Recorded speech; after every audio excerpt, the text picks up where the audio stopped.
কে হবেন মুখ্যমন্ত্রী? ঝালমুড়িতেই বাংলা জয় বিজেপির। 2021 সালের টার্গেট 2026 সালে পূরণ করলেন অমিত শাহ। 200-র বেশি আসন নিয়ে বাংলা দখল করল গেরুয়া শিবির। এরপরেই প্রশ্ন উঠছে, কে হবেন বাংলার পরবর্তী মুখ্যমন্ত্রী? কার হাতে বাংলার দায়িত্ব তুলে দেবেন নরেন্দ্র মোদী, অমিত শাহ? বাংলার প্রচারে এসে শাহ জানিয়েছিলেন, বাঙালি নেতা যিনি এই বাংলায় দীর্ঘদিন রাজনীতি করেছেন, বাংলা মিডিয়ামে পড়াশোনা করেছেন, তিনিই হবেন বিজেপির মুখ্যমন্ত্রী। কিন্তু তিনি কে?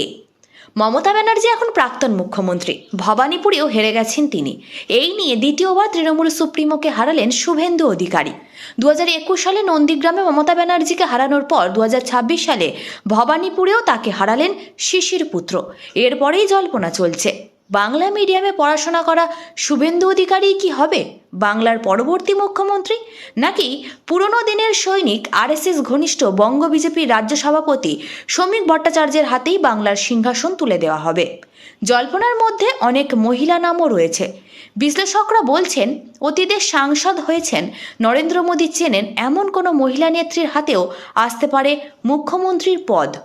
ভবানীপুরে যখন শুভেন্দু অধিকারী নমিনেশন জমা দেন, সেই সময়ই বিজেপি জানিয়ে দিয়েছিল, ভবানীপুরে যে জিতবে সেই হবে বাংলার মুখ্যমন্ত্রী। সেই ভবানীপুরেই জিতলেন শুভেন্দু।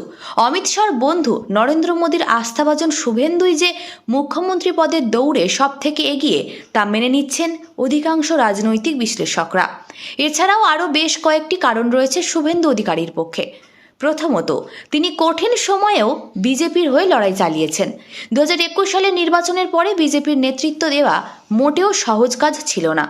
যখন একের পর এক নেতা বিধায়করা বিজেপি ছাড়ছিলেন, তখন বিজেপির নেতাকর্মীদের সংঘবদ্ধ রাখা অনেক বড় চ্যালেঞ্জ ছিল শুভেন্দুর কাছে। সেই কাজেও সফল ছিলেন তিনি।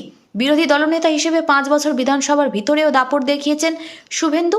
তাছাড়া তৃণমূল সরকারের সঙ্গে যখন তিনি ছিলেন, তখন একাধিক দপ্তর সামলানোর অভিজ্ঞতাও হয়েছে, যা আগামী দিনে সরকার পরিচালনায় গুরুত্বপূর্ণ ভূমিকা নেবে। তার সাথে হিন্দু ভোট একত্রকরণে তার গুরুত্বপূর্ণ অবদান আছে, যা বিজেপির জয়ের রাস্তা মসৃণ করছে।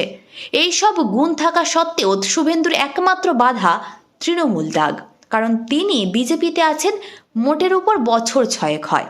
কিন্তু সেটাও খুব একটা সমস্যার কারণ হবে না বলেই ধারণা করছেন অনেকে। কারণ আসামেও কংগ্রেস থেকে বিজেপিতে যাওয়া হেমন্ত বিশ্ব শর্মা মুখ্যমন্ত্রী হয়েছেন, আর আসামের থেকে কয়েক গুণ কঠিন লড়াই ছিল বাংলার নির্বাচন। ফলে শুভেন্দু অধিকারীর মুখ্যমন্ত্রী হওয়া এখন কেবল সময়ের অপেক্ষা বলেই মনে করছেন বিশ্লেষকরা। আপনার কি মনে হয়, কে হতে পারেন বাংলার পরবর্তী মুখ্যমন্ত্রী? কমেন্ট করে অবশ্যই জানান। পিপিএন বাংলা চ্যানেলটি সাবস্ক্রাইব করে আমাদের সাথে থাকবেন। ধন্যবাদ।